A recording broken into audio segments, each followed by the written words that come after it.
Bonjour à toutes et tous et bienvenue dans l'épisode 2 de la série de podcasts organisée par l'Alliance pour la préservation des forêts et consacrée à l'huile de palme.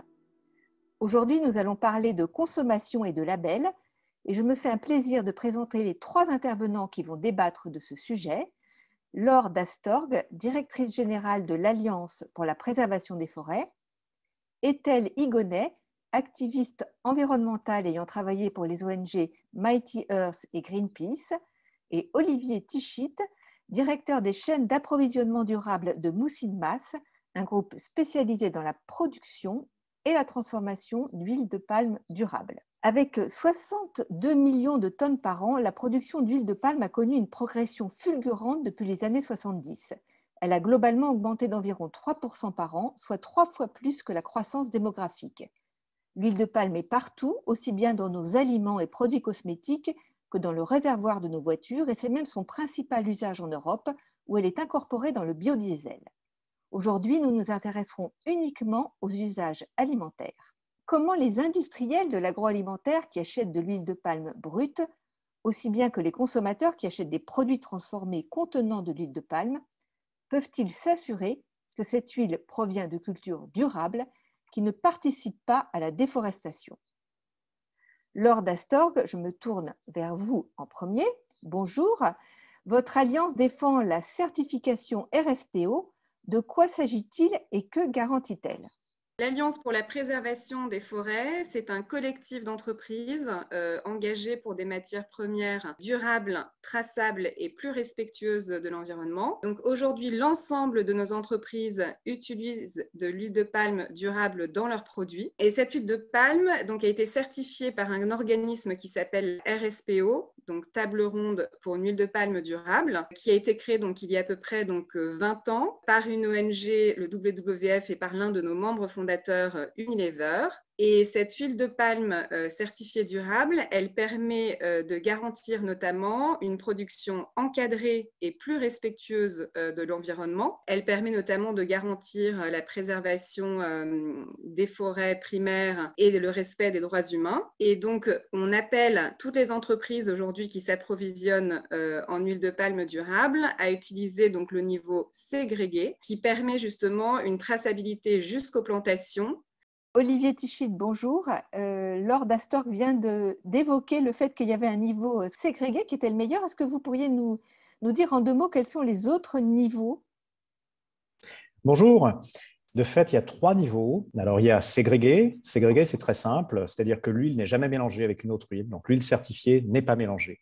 Donc, elle part d'une plantation, elle peut être mélangée uniquement avec de l'autre huile certifiée aussi, et ensuite, elle est exportée, elle est traitée. Alors, il y a un autre niveau en dessous, si on peut dire, qui s'appelle mass balance. Et mass balance, ça veut dire que l'huile certifiée est mélangée à de l'huile non certifiée. 3e niveau, il y a dans la RSPO un système de crédit, donc book and claim, qui veut dire qu'un producteur certifié, au lieu de vendre son huile certifiée, va vendre des crédits qui correspondent à la quantité d'huile certifiée. C'est évidemment un peu moins bien. Ça peut être utile pour certains planteurs qui vont commencer ou pour certains utilisateurs qui vont être débutants ou qui utilisent de toutes petites quantités et qui vont dire, plutôt que d'aller essayer de créer une chaîne d'approvisionnement trop compliquée, je vais acheter des crédits. Alors vous, en tant que planteur d'huile de palme, comment est-ce que vous appliquez les principes et les critères de la RSPO? Est-ce que c'est contraignant? La RSPO, c'est très contraignant. Oui, c'est le système de certification de durabilité le plus exigeant qui soit dans les différents produits agricoles. La raison principale, c'est qu'un producteur membre de la RSPO qui veut être certifié doit déclarer et certifier toutes ses opérations. Pas seulement les bonnes, mais toutes les opérations et selon un calendrier qu'il rend public. Donc, il y a un haut niveau d'engagement. Être un planteur membre de la RSPO, c'est s'engager aussi avant toute nouvelle plantation, tout nouveau projet de plantation même, à faire des études de haute valeur de conservation, de haute valeur de carbone, de haut stock de carbone, avant le premier coup de pioche, avec consultation publique des populations, plan de gestion participatif et une vérification par un organe de certification. Ça prend environ 1 an de vérification avant de pouvoir commencer à développer le projet. Un producteur non RSPO mettra 4 mois. En 2 mots, quel est l'intérêt pour vous alors de faire ça, puisque ça semble très contraignant? C'est très contraignant. L'intérêt d'être certifié RSPO, c'est d'avoir accès à certains marchés qui ne sont pas accessibles aux gens qui ne sont pas certifiés RSPO. Être certifié RSPO, je dis toujours, c'est comme avoir un diplôme. C'est démontrer ce que nous faisons. C'est une façon normative de dire, voilà, nous sommes certifiés RSPO, donc vous pouvez avoir confiance. Merci beaucoup, Olivier. Ethel, donc, vous êtes une experte environnementale. Vous avez travaillé pour de nombreuses ONG. C'est intéressant d'avoir votre point de vue. Quels sont pour vous les avantages de cette certification? Je pense que la RSPO est très souvent saluée comme le meilleur système de certification pour l'huile de palme. Et pourquoi c'est tellement important? C'est tellement important parce que l'huile de palme est un des principaux moteurs de déforestation dans le monde. Donc, tout système de certification du palmier à huile est d'une importance absolument cruciale pour l'avenir des forêts. Et on sait plusieurs choses sur le positif. Je vais les énumérer. La première chose, c'est qu'on a des recherches concrètes, scientifiquement faites par Carlson et d'autres scientifiques dans un rapport qui ont constaté que la certification RSPO réduisait la déforestation de 33% par rapport aux plantations non certifiées. Et la seconde chose, c'est qu'on voit qu'il y a une meilleure conformité avec les politiques fédérales de l'Indonésie sur la déforestation. Donc, la RSPO, qu'est-ce que ça nous dit? Ça nous dit que ça aide les compagnies à rentrer dans la légalité, dans les normes. Et puis la troisième chose, c'est que selon le WWF, qui a fait une étude là-dessus, on voit que quand c'est certifié, l'huile de palme peut souvent devenir quelque part plus lucratif de façon à faire une sorte de balance avec le prix de la certification. Pourquoi? Parce que quand c'est certifié, non seulement c'est la déforestation qui est gérée, c'est tous les petits problèmes de traçabilité, etc., avec beaucoup plus de recherches pointilleuses et minutieuses par toutes les compagnies qui sont certifiées sur tous les éléments de l'huile de palme. Donc, ce n'est pas juste la déforestation qui change, c'est le gaspillage, la corruption, ces problèmes qui sont mieux gérés avec les travailleurs, etc. Donc, en fait, je crois qu'il y a clairement des effets positifs sur la déforestation, pour l'argent, ce qui est important aussi, et pour la légalité.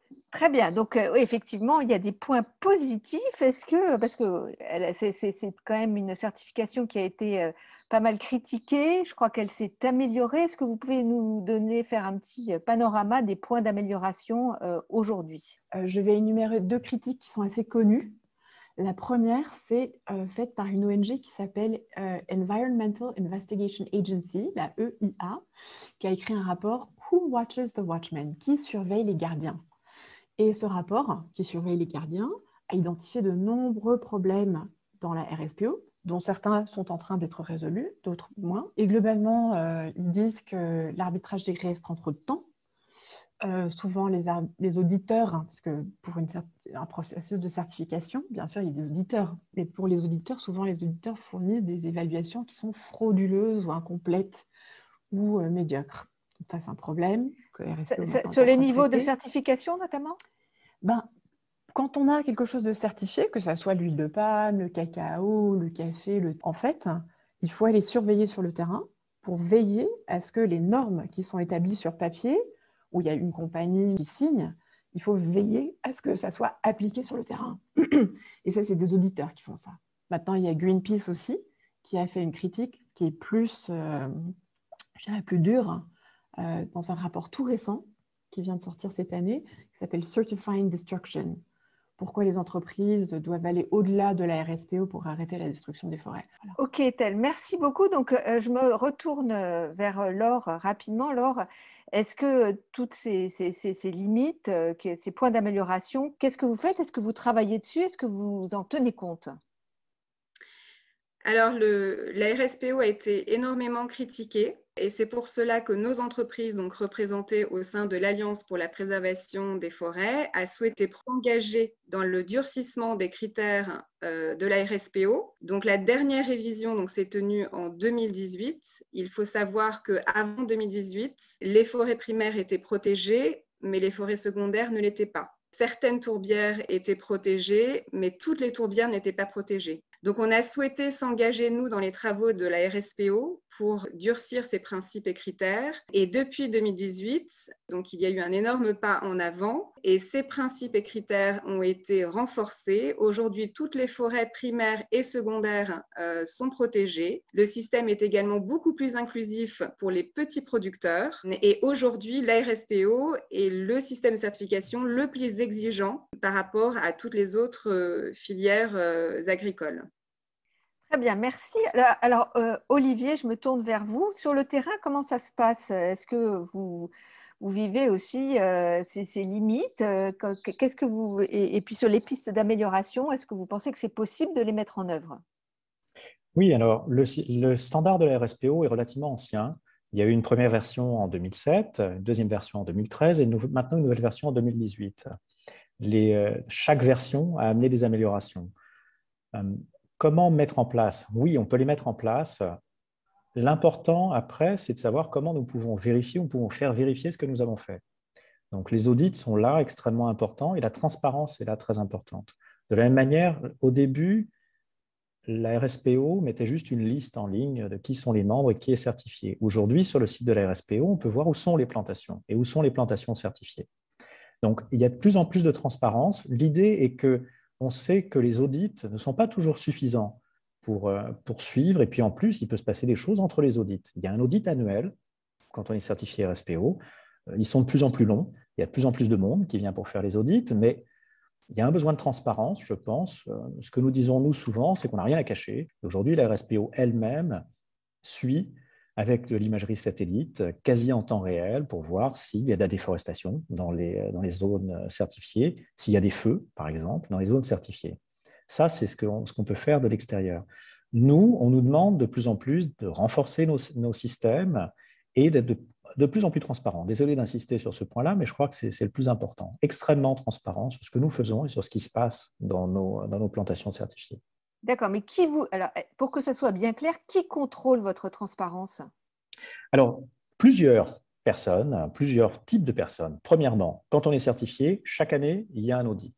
Donc l'audit, il y a une équipe d'audit qui arrive, qui se prépare, qui vient pour un audit qui dure environ une semaine avec 3-4 personnes, qui vient sur la plantation, qui va autour de la plantation, qui rencontre les travailleurs sans nous, qui va rencontrer la société civile à l'extérieur sans nous. Un point. C'est l'audit. Deuxièmement, la RSPO elle-même. La RSPO a un fort besoin de crédibilité. Alors là, il y a deux niveaux, je dirais. Il y a un audit des audits. C'est who watches the watchman, donc qui surveille les surveillants.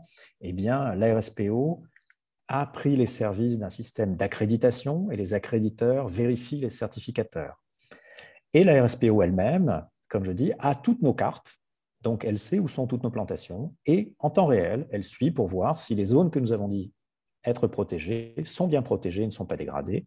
Et s'il n'y a pas de feu en particulier dans nos plantations, et s'il y en a, il nous demande de justifier ce qui se passe et nous expliquer, et ça peut amener à des sanctions. Et le troisième niveau, c'est puisque tous les rapports d'audit sont libres sur Internet et que les cartes des plantations sont sur Internet aussi, ma foi, la société civile est parfaitement libre pour aller regarder, pour aller faire son propre monitoring, son propre suivi, pour voir est-ce que vraiment la société ne fait pas de déforestation dans les concessions qui sont déclarées publiquement. D'accord, merci beaucoup Olivier. Ethel, je me retourne vers vous. Bon, on a beaucoup parlé de la RSPO, mais est-ce qu'il y a d'autres solutions pour garantir la durabilité de la filière de l'huile de palme? La RSPO a eu des moments de changement importants, de réforme, notamment en 2018, et ça c'était hyper important. Cette année-là a marqué l'année où la RSPO a adopté quelque chose de très important qui était une alternative, justement. Ça s'appelle le High Carbon Stock Approach, HCSA. Essentiellement, c'est quelque chose qui regarde le stock de carbone et qui protège les forêts à travers les stocks de carbone, tout comme le système de HCV, ça protège les animaux, la flore, la faune. Ça, c'est la haute valeur de conservation. Et donc, quand RSPO a vraiment intégré le HCSA, c'était un grand changement, très positif.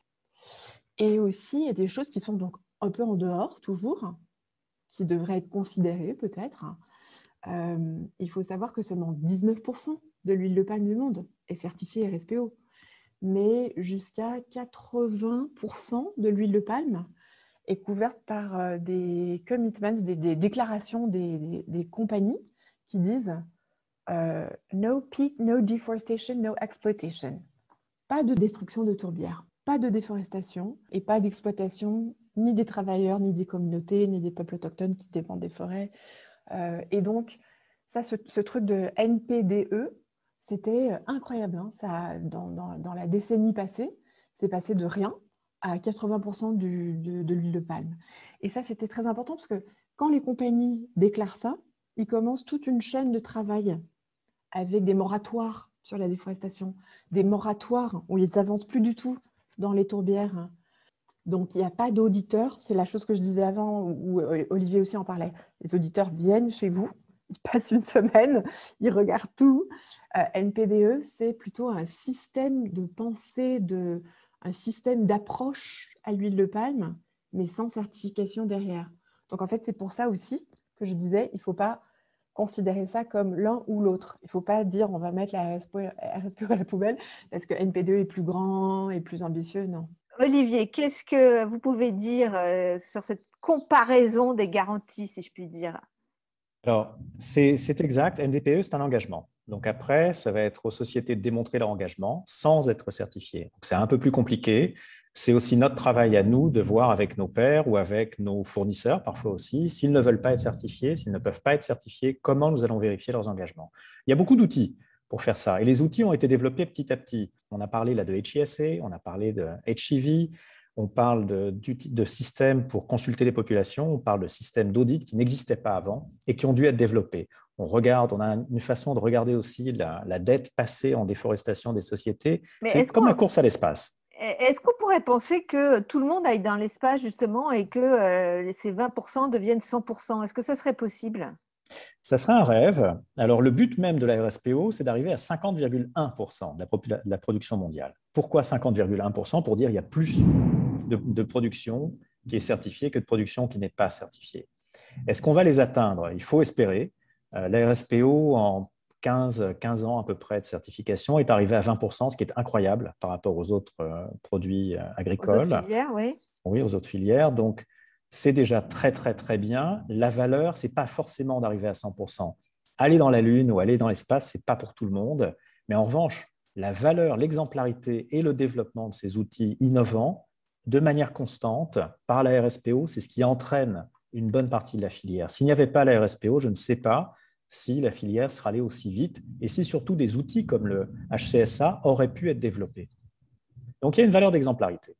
Il y a une autre question finalement derrière tout ça, c'est est-ce qu'on ne pourrait pas finalement répondre à la demande croissante, même croissante de l'huile de palme sans poursuivre la déforestation? Absolument. Est-elle? On pourrait le faire sans problème. Il y a beaucoup de terres qui sont déjà dégradées et défrichées où on pourrait concentrer toute l'expansion de l'huile de palme et aussi des autres denrées à haut risque comme le soja, le bétail, le cacao, le café, donc totalement libre de déforestation. Olivier, vous en pensez quoi en tant que planteur? Pour ce qui est donc de comment on peut accroître la production sans augmenter la déforestation, je suis d'accord avec Ethel, et en particulier sur comment augmenter les rendements des petits planteurs. C'est un devoir, je pense, pour notre industrie. C'est de toute façon dans notre meilleur intérêt, moins de déforestation. La population mondiale continue à croître. Il y a une plus grande demande en huile végétale. On doit pouvoir fournir de l'huile végétale et un des bons moyens, c'est d'intensifier et pas d'étendre encore plus les surfaces plantées. Et surtout avec les petits planteurs. Nous devons les accompagner. Nous le faisons. Nous ne sommes pas les seuls. Plusieurs sociétés suivent comme ça, ont des programmes pour des petits planteurs. Nous avons besoin de ce volume dans le futur. Il ne viendra pas, il ne peut pas venir de plus de déforestation. Il doit venir d'un meilleur rendement des grandes plantations et des petits planteurs. D'accord, mais alors quand on dit amélioration du rendement, on peut penser à engrais. Est-ce que c'est ça ce à quoi vous pensez? Parce que ça, ce n'est pas une bonne nouvelle. Pas forcément. Non, pas forcément du tout. Pas forcément du tout, Juliette. En fait, pensez au petit producteur lambda, le petit fermier cacao en Côte d'Ivoire ou huile de palme en Indonésie ou café au Pérou. Souvent, les petits producteurs, ils n'ont pas vraiment eu accès à l'éducation. donc ils peuvent être analphabètes ou avec une éducation vraiment très basique.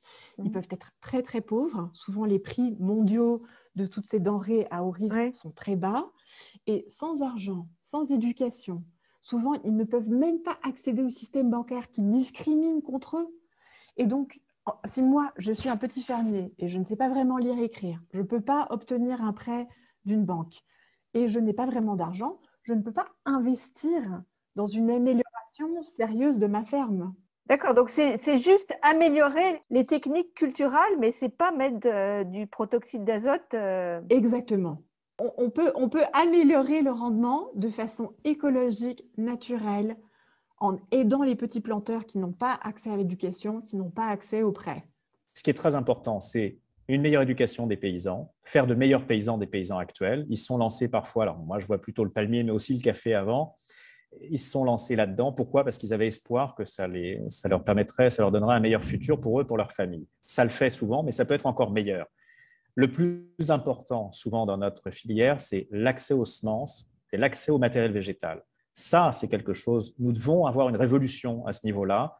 C'est la révolution verte, c'est arriver à avoir des meilleures semences. Ça ne veut pas dire du matériel modifié génétiquement. On n'a pas besoin, dans l'huile de palme, de modifier le génome de l'huile de palme pour augmenter les rendements par 2, 3 ou 4 fois.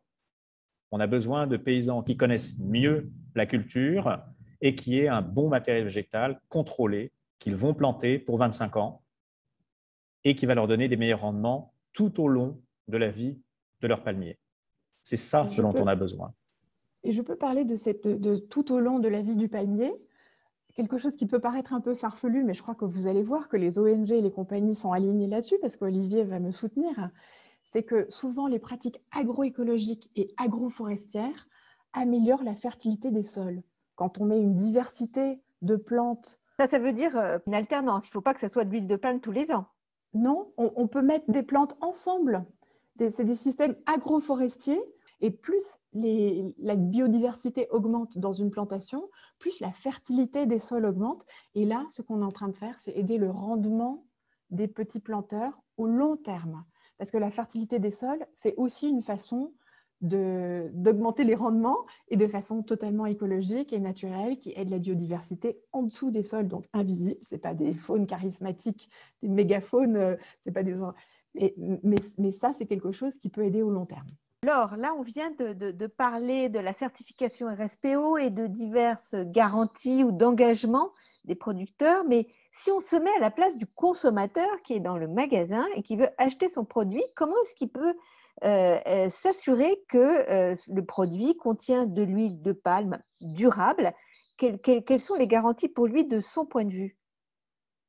Alors, c'est vrai qu'on déplore que les produits n'indiquent pas s'ils contiennent de l'huile de palme durable ou pas. Donc, on encourage vraiment les entreprises qui sont engagées dans des démarches responsables à le valoriser et à l'indiquer sur les étiquettes pour que les consommateurs puissent s'y retrouver. Donc, le consommateur, dans ces cas-là, a deux options.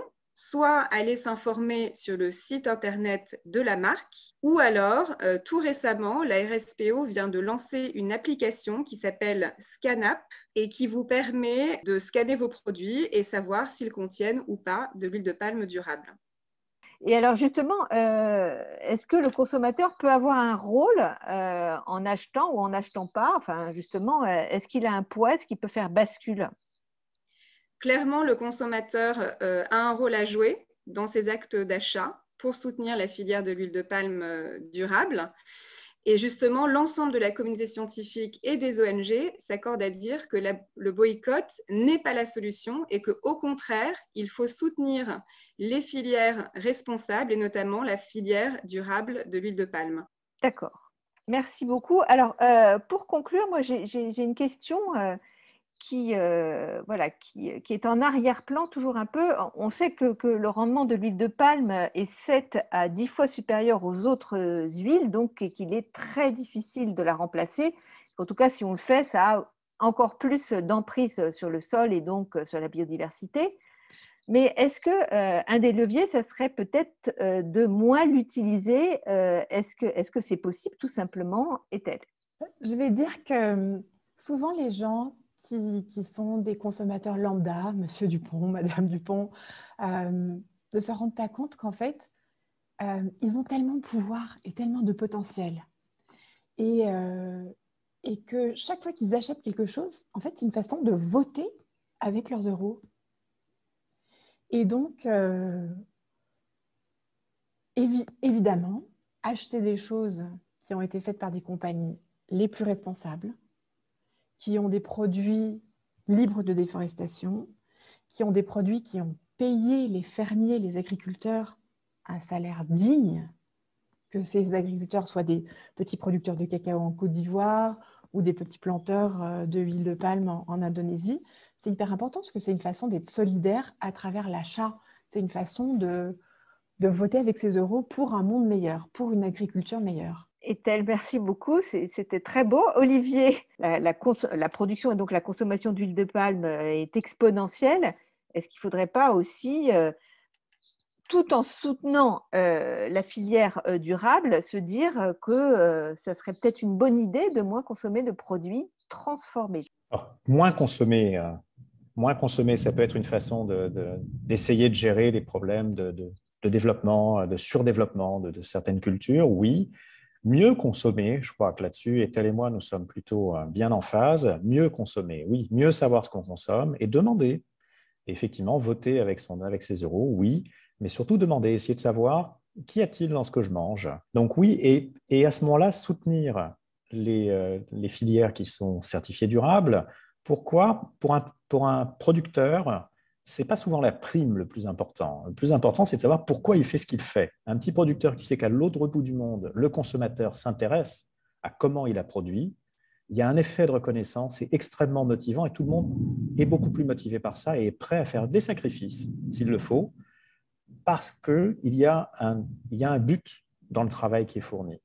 Donc, ce n'est pas seulement au sujet de l'argent, c'est souvent au sujet de la reconnaissance. Dites-moi pourquoi je fais ce que je fais. Et ça fonctionne. Je pense que ça va être la conclusion de cet épisode sur les labels et la consommation. Je vous remercie tous d'y avoir participé et je dis aux auditeurs et aux auditrices, rendez-vous pour la 3e table ronde. Merci, au revoir. Merci. Au Merci. revoir.